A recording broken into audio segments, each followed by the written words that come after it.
Good day, everyone. Today I will be discussing avian necropsy. Avian necropsy or post-mortem dissection of poultry is a procedure that is utilized by the veterinarian, manager, or the grower to investigate or find reasons for the bird's death. The objectives of this report is to know the basic anatomy of the chicken, to learn the proper way to open up avian carcass for necropsy, to know what is normal state of the organs and tissues. In the last objective, if we know or we become familiar with what normal looks like and what is not, the things we encounter as abnormal can be soothed to have a proper diagnosis. The materials that have been used for these reports are gloves. Wearing gloves significantly reduces the volume of blood transferred during a needle stick injury by 63% and 86% for suture and hollow needles respectively. Knife to put or start incision on the skin and other muscles and organs.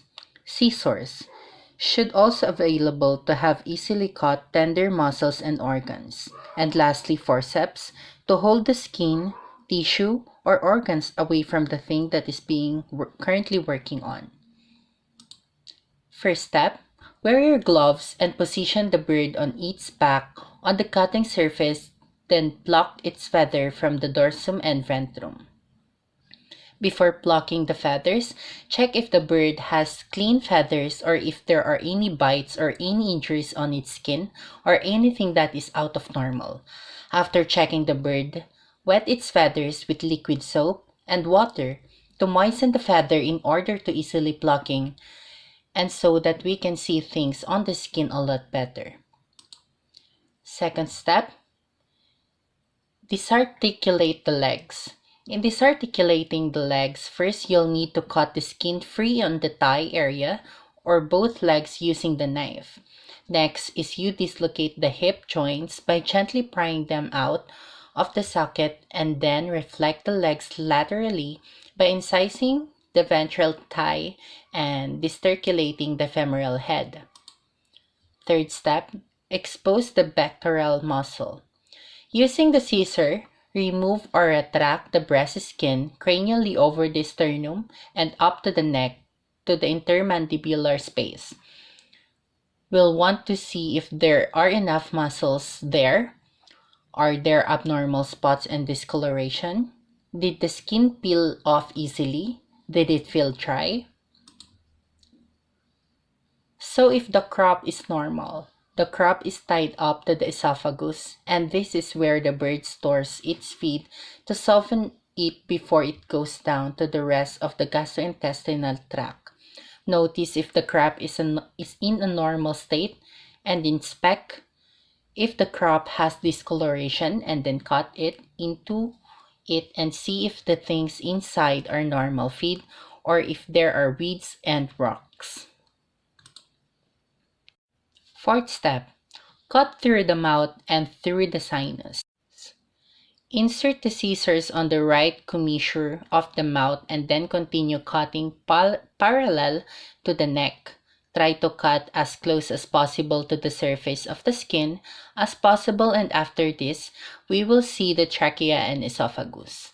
Do not cut into the trachea and then cut through the sinus using a knife and check if there are cheesy materials in there. If the eyes and the area around the eyes are not swollen, and check if there are discharge and not a lot mucus coming out of the nostril, which can indicate problems.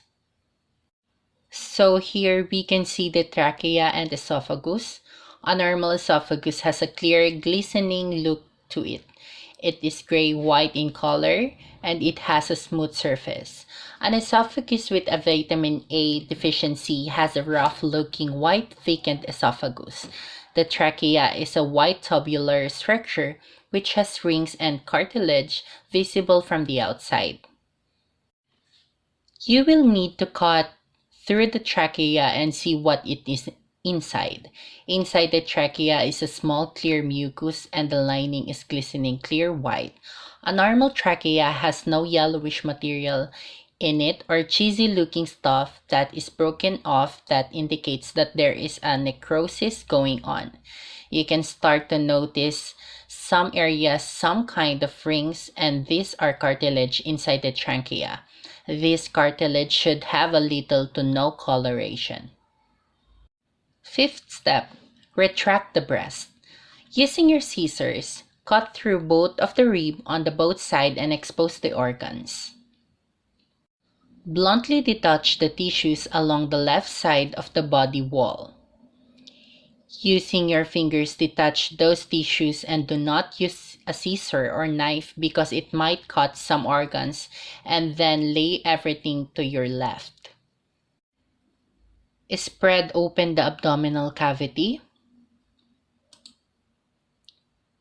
So there is the heart. The heart has a sac called pericardium which should be clear and also have fluid to it to lubricate the heart itself. We have here the liver, which it has a lot variation of color for normal liver. But if the edges are not sharp and has a cherry color, this might be a pathological going on. Gizzard here consists of a number of layers of tissues, some of which contain straight tubular glands. Spleen is the reddish round organ located at the junction of the proventriculus and gizzard. Lungs are attached to the ribs, can be gently removed from the rib cage to further examine if there are many discoloration and abnormalities. Intestines can be opened up and further examined to see if there is any internal parasites. Proventriculus here can be cut and you will see inside a wall which is bumpy, and this is normal because there is a digestive glands. Examine the kidneys, which are elongated, tubulated organs that are embedded in the backbone of the bird, and on the left ovary, oviduct, which are positioned on the top of the kidneys. Lungs should be pink to be classified normal, but if it gets any darker than pink, there must be pathology going on. Examine the air sacs for increased thickness and increased cloudiness. The normal air sac surface looks like soap bubbles and clear cellophane wrap. Sixth step, remove the gastrointestinal tract. From the esophagus, food moves to the crop and expandable storage compartment located at the base of the chicken's neck, where it can remain for up to 12 hours. The food trickles from the crop into the bird's stomach, where digestive enzymes are added to the mix and physical grinding of the food occurs. The gizzard is why chickens do not need teeth. It is muscular part of the stomach and uses teeth, small hard particles of pebbles or sand, to grind grains and fiber into smaller, more digestible particles. From the gizzard, food passes into the small intestine where nutrients are absorbed. The residue then passes through the ceca, a blind sac along the lower intestinal tract where bacteria help break down undigested food. From the ceca, food moves to the large intestine which absorbs water and dries out indigestible foods. Seventh step, using the knife, cut through the bones. We will cut between the thigh and the drumstick to see the joint in there and flex the leg so you can see where the joint is, then cut right through there. The joint at the top of the femur is the hip. The joint between the femur and the fibula/tibia is the knee. The joint between the fibula, tibia, and the metatarsus is the ankle.